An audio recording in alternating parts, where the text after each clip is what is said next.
There is one indicator most beginners scroll past because it looks almost too simple. A histogram. Green bars and red bars.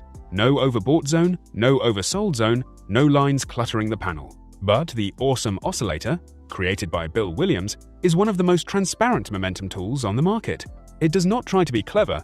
It shows you exactly where short-term momentum sits relative to medium-term momentum, and when those two diverge from price, that is where the high-probability trades live. The Awesome Oscillator compares a 5-period simple moving average with a 34-period simple moving average, both calculated using the midpoint of each candle, the high plus the low, divided by 2.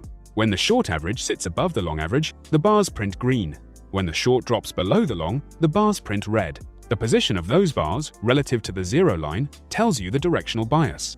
Above zero is bullish momentum. Below zero is bearish momentum. The most important moments are what happens at the transitions, the zero-line cross, specific bar patterns, and divergence between the oscillator and price. You can adjust the 2-period values inside TradingView. The defaults are 5 and 34. Shortening the fast period gets you into moves earlier, but adds noise. The AI gives you 2 settings per time frame and explains exactly where each one earns its place and where it causes problems.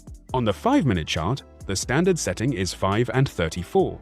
This is Bill Williams' original combination, and it holds up well on intraday charts because the 34-period average provides enough medium-term context to filter out the single candle noise that plagues faster settings on the 5-minute. The primary signal to watch on the 5-minute is the zero-line cross.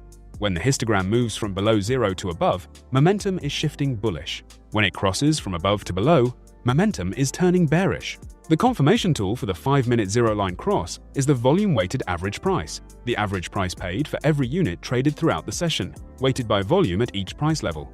When the Awesome Oscillator crosses zero to the upside while price is holding above the volume-weighted average price, those two signals together filter out the majority of false crossings that trap beginners into bad entries.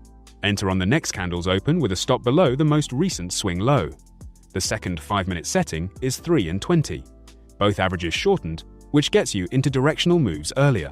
Use 3 and 20 only during the first 90 minutes of the New York session when volume is genuinely elevated and price is making directional progress.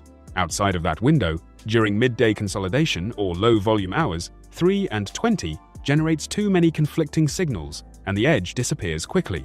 The rule: if the market is moving with conviction, 3 and 20 catches it earlier. If the market is grinding sideways, stick with 5 and 34 and wait for a genuine zero-line cross rather than chasing bar-to-bar color changes. Moving to the 15-minute chart, the standard 5 and 34 produces one of the Awesome Oscillator's most reliable patterns, the twin peaks. A bearish twin peaks forms when 2 peaks appear above the zero line and the second one is lower than the first, followed by a red bar printing. That sequence signals fading bullish momentum before a reversal. The bullish version is 2 troughs below zero where the second is higher than the first, followed by a green bar. The second trough being higher shows that buyers are absorbing selling pressure with increasing urgency, and the green bar confirms the momentum shift has started. The 15-minute twin peaks outperforms the simple zero-line cross on this time frame because you are waiting for a pattern to complete across multiple candles, not just reacting to a single bar change. The confirmation tool for the 15-minute is the exponential moving average at period 20. The exponential moving average applies more mathematical weight to recent price data, making it faster to respond to new price action than a standard moving average of the same length. Only take bullish twin peaks signals when the 20-period exponential moving average is sloping upward. Only take bearish twin peaks when the slope points downward. This single filter removes the majority of counter-trend setups that would otherwise erode a good win rate. For a more conservative 15-minute approach, add a second layer. Only enter longs when price is above the exponential moving average on the candle where the pattern completes, and only enter shorts when price is below it. Fewer trades, meaningfully higher quality. On the 1-hour chart, the Awesome Oscillator slows down significantly, and that is exactly the point, because on this time frame, the primary use is divergence. Keep the standard 5 and 34 settings. When price makes a new high but the Awesome Oscillator makes a lower high at the same time, that is bearish divergence. Price appears to be strengthening on the surface, while the momentum reading underneath is quietly fading. The reverse produces bullish divergence. 1-hour divergence carries weight because it requires many 15-minute candles to develop.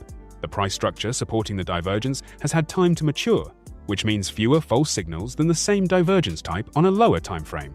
The confirmation tool for 1-hour divergence is the Relative Strength Index at period 14.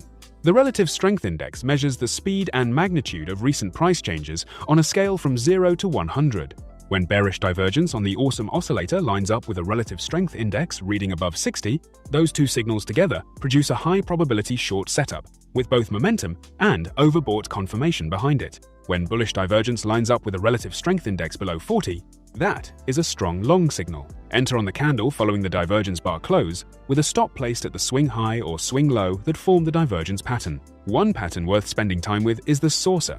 3 consecutive bars of the same color where the middle bar is shorter than the two on either side. A green saucer forming above the zero line is a momentum continuation long signal, not a reversal, a continuation. A red saucer forming below the zero line signals continuation to the downside.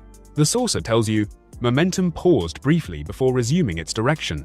It appears more frequently on the 15-minute and 1 hour than on the 5-minute. The most common beginner mistake is treating every bar color change as an actionable signal. The signals that carry actual edge are the zero-line cross, the twin peaks, the saucer, and divergence. Every one of those requires, at minimum, one confirming piece of evidence before you enter. A bar changing color is data. The same bar changing color while price tests a key level with volume backing the direction, that is a trade. The full guide with every setting variant and the exact entry rules for each strategy is in the pinned comment below. Educational, not financial advice. The AI will see you in the next one.